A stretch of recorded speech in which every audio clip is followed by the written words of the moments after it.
आज हम बात करने वाले टेस्ट ऑफ सीमेंट के बारे में। तो टेस्ट ऑफ सीमेंट 2 टाइप्स के होते हैं, लैब टेस्ट और फील्ड टेस्ट।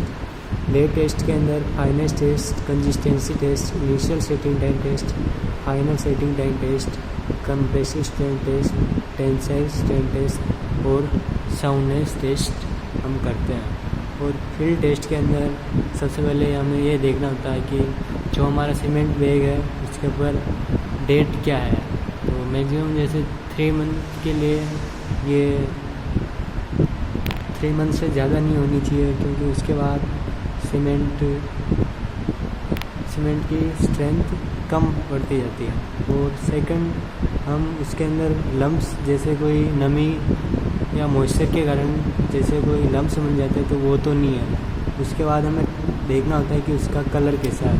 तो कलर ग्रेनिश ग्रे कलर होना चाहिए। और उसके बाद हम feel cool when hand instead in back to cement. जब हम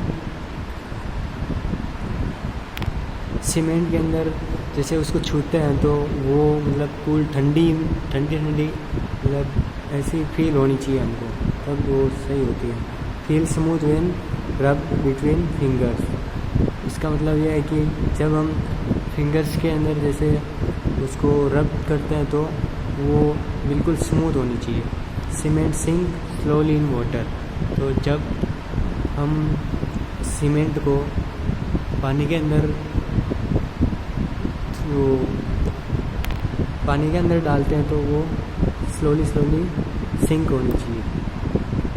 तो इसके अंदर हम बात करने वाले हैं सबसे पहले लैब टेस्ट, जिसके अंदर फाइनेस टेस्ट के बारे में बात करने वाले हैं। फाइनेस टेस्ट हम 3 टाइप से कर सकते हैं, सीव मेथड, एयर परमेबिलिटी मेथड और वेनर टर्बिडिमीटर मेथड। ये 3 मेथड होते हैं जिससे हम सीमेंट का फाइनेस टेस्ट करते हैं।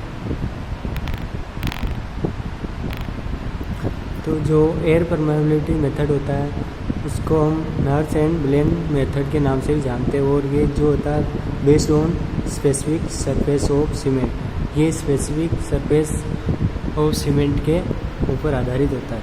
तो ब्लेंड एयर परमेबिलिटी मेथड इसको इससे भी जानते हैं। और इसके अंदर जो एपरेटस होता है वो ली और नर्स एपरेटस होता है।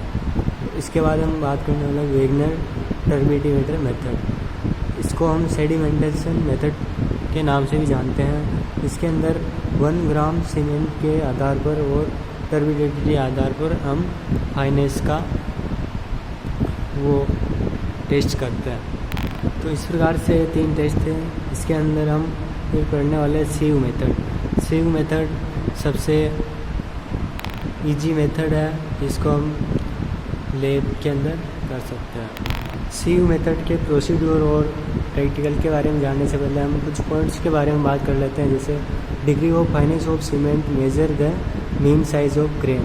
तो ये जो सीव मेथड होता है वो मीन साइज ऑफ ग्रेन के आधार पर होता है। इसके अंदर फाइनेस क्या इफेक्ट करता है और सरफेस एरिया जो होता है सीमेंट का वो क्या इफेक्ट करता है कि सेटिंग टाइम या फिर स्ट्रेंथ या इस पर क्या इफेक्ट होगा वो इससे पता चलता है।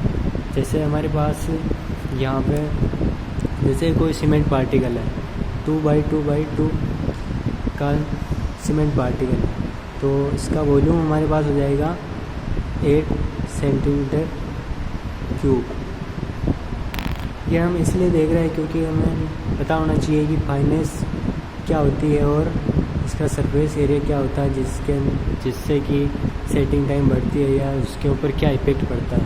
जैसे कोई ये पार्टिकल है सीमेंट पार्टिकल, इसका एरिया 2x2x2, तो इसका एरिया हो गया 2x2 और इसके 6 पृष्ठ भाग हो गए तो × 6, तो 24 सेंटीमीटर स्क्वायर इसका एरिया हो गया।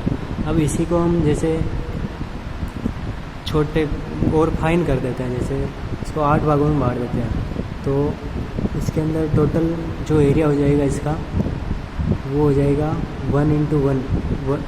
एक जो जैसे 8 पार्टिकल, एक पार्टिकल से हमने 8 पार्टिकल करे, तो एक इसका एरिया हो जाएगा 1/1, 1 स्क्वायर हो जाएगा, इंटू 6, क्योंकि इसके 6 और पृष्ठ हो रहे हैं, और इंटू 8, क्योंकि ये हमने 8 भागों में इसको बांटा था, तो इसका हो गया 48 सेंटीमीटर स्क्वायर ये एरिया। तो पहले जब एक पार्टिकल था सीमेंट का 2/2 का, तो इसका एरिया आ रहा था हमारे पास 24, और इसी को हम और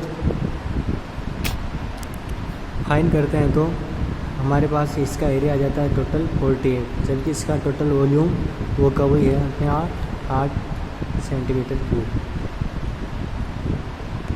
इससे हमारे पास जितनी फाइन सीमेंट होगी उसका कोई इसमें से वो कंक्रीट उतना ही बेटर होगा, और ब्लीडिंग जो होती है वो रिड्यूस होगी, मतलब कम हो जाएगी। सॉरी, हीट जनरेशन जितनी फाइनेंस होगी सीमेंट उतनी ही ज़्यादा हीट जो जनरेट होगी वो बहुत ज़्यादा होगी, जिससे कि इसका सेटिंग टाइम बढ़ जाता है। और अर्ली स्ट्रेंथ जैसे ये दे रखा है यहाँ पे, अर्ली स्ट्रेंथ जितनी फाइन होगी सीमेंट उतनी ही जल्दी उसकी स्ट्रेंथ आ जाएगी, लेकिन उसकी जो अल्टीमेट स्ट्रेंथ होगी वो कांस्टेंट रहती है। और जब ज़्यादा फाइन होती है सीमेंट तो कनेक्ट विथ वाटर, तो वाटर के साथ जो बॉन्ड बनता है उसका वो बेटर बनता है। इसके बाद हम बात करने वाले हैं इसके प्रोसीड्यूर के बारे में। तो इसके अंदर हम सीमेंट का जो सैंपल लेते हैं 100 ग्राम सैंपल लेते हैं, जो W1 से हम डिनोट कर देते हैं। इसके बाद हम एक हमारे सीव चाहिए होती है 19 माइक्रोन की, जिसे हम 9 नंबर सीव भी कहते हैं। और जो हम सीमेंट सैंपल लेते हैं 100 ग्राम जो सीमेंट सैंपल लेंगे उसको circular clockwise, anti clockwise, forward और बैकवर्ड अभी हम करने वाले हैं वो आपको पता चल जाएगा। और इसको 15 मिनट तक क्लॉकवाइज एंटी क्लॉकवाइज ऐसे करते रहना है। फिर जो परसेंटेज रिटेन होगा वो W2/W1 × 100, इससे हमें पता चलेगा कि इसका परसेंटेज रिटेन कितना क्या हो रहा है। और यहाँ पे सीविंग करने के बाद जो OPC ऑर्डिनरी पोर्टलैंड सीमेंट जो होती है उसके लिए 10% से ज़्यादा नहीं होना चाहिए, वरना वो क्वालिटी गुड नहीं होगी उसकी। और RPC, RFC, RSTC 40 ये रेलवे के अंदर काम आती है, ये 5% से ज़्यादा नहीं होनी चाहिए। सीविंग से पहले हमने देखा था कि वेगनर टर्बिडिटी टेस्ट जो 1 ग्राम के आधार पर जो हम उसका सरफेस एरिया वो देखते हैं, तो उसके आधार पर specific area not less than, और यहाँ पे टाइप ऑफ सीमेंट जो हाई एल्यूमिना सीमेंट होती है वो 2250 से मतलब कम ही होनी चाहिए, उससे ज़्यादा नहीं होनी चाहिए। OPC के लिए ये सेम रहेगा। PPC पोर्टलैंड पोज़ोलाना सीमेंट के लिए 3000 रहेगा। लो हीट सीमेंट के लिए 3200, और रैपिड हार्ड सीमेंट के लिए 3500, और IRST 40 के लिए 3700, सुपर सल्फेट सीमेंट के लिए 4000। तो ये कुछ बातें थी जो हमें